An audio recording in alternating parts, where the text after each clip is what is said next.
আসসালামু আলাইকুম, welcome back to my channel. আজকে আমি আপনাদের সাথে শেয়ার করব গ্রামীণ পদ্ধতিতে মিষ্টি কুমড়া দিয়ে কই মাছের একটা রেসিপি। এটা গরমের দুপুরবেলা খেতে দুর্দান্ত লাগে। তো চলুন আমি কিভাবে মিষ্টি কুমড়া দিয়ে কই মাছ রান্না করি সেটা শেয়ার করি।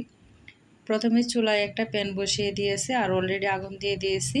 প্যানটা গরম করে দিয়ে দিচ্ছি পরিমাণ মতো রান্নার তেল। তেলটাকে একটু গরম করে নিচ্ছি। তেলটা গরম হয়ে গিয়েছে। এই পর্যায়ে এসে আমি দিয়ে দিব আগে থেকে লবণ হলুদ মাখিয়ে রাখা কই মাছগুলো। আমি এখানে 6 পিস কই মাছ দিয়ে তরকারিটা রান্না করব। তো দুইবারে আমি মাছগুলোকে ভেজে নিব। আর আমি একটু নরম করে ভাজবো, মানে একদম শক্ত করে ভাজবো না।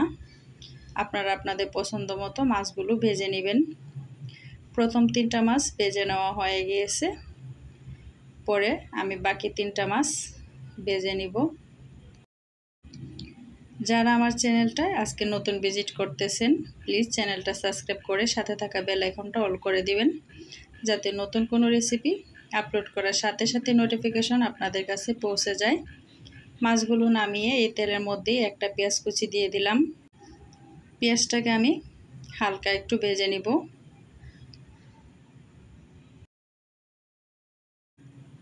পেঁয়াজটা ভেজে নেওয়া হয়ে গিয়েছে। এই পর্যায়ে এসে আমি দিয়ে দিব মশলাগুলো। তো অলরেডি মশলাটা আমি দিয়ে দিয়েছি। এই ভিডিও ক্লিপটা আমার স্কিপ হয়ে গিয়েছে।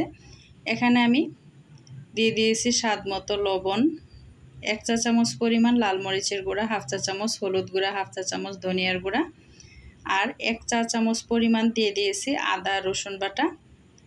তারপরে মশলাটাকে অল্প করে পানি দিয়ে কষিয়ে নিয়েছি। মশলাটা কষানো হয়ে যাওয়ার পরে দিয়ে দিচ্ছি এখানে মিষ্টি কুমড়াগুলো। মিষ্টি কুমড়াটা একটু মোটা করে আর একটু লম্বা লম্বা করে কেটে নিয়েছি। আপনারা আপনাদের পছন্দ মতো কেটে নেবেন। যেহেতু মিষ্টি কুমড়া, তো সেজন্য আমি জালের পরিমাণটা একটু বেশি দিয়েছি। আপনারা আপনাদের পছন্দ অনুসারে জালটা দিয়ে দিবেন। ঢাকনা দিয়ে মিষ্টি কুমড়াটাকে আমি কিছুক্ষণ কষিয়ে নিব। আর মিষ্টি কুমড়াটা কিন্তু এমনিতেই দ্রুত সিদ্ধ হয়ে যায়, খুব বেশি কষাইতেও হয় না। কিছুক্ষণ পরপর নেড়ে দিয়ে আমি মিষ্টি কুমড়াটাকে কষিয়ে নিচ্ছি।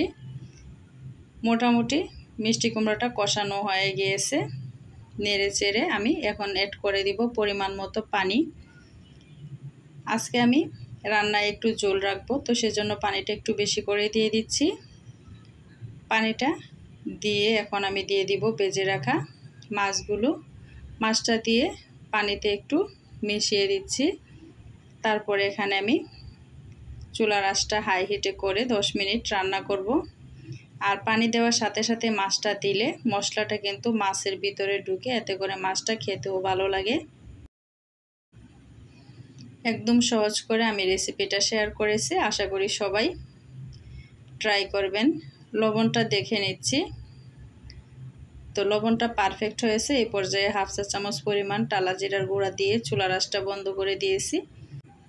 রেসিপিটা কেমন হয়েছে জানাবেন। রেসিপি ভালো লাগলে চ্যানেলটা সাবস্ক্রাইব করে দিবেন। আজকের মতো বিদায় নিচ্ছি। আল্লাহ হাফেজ। আসসালামু আলাইকুম।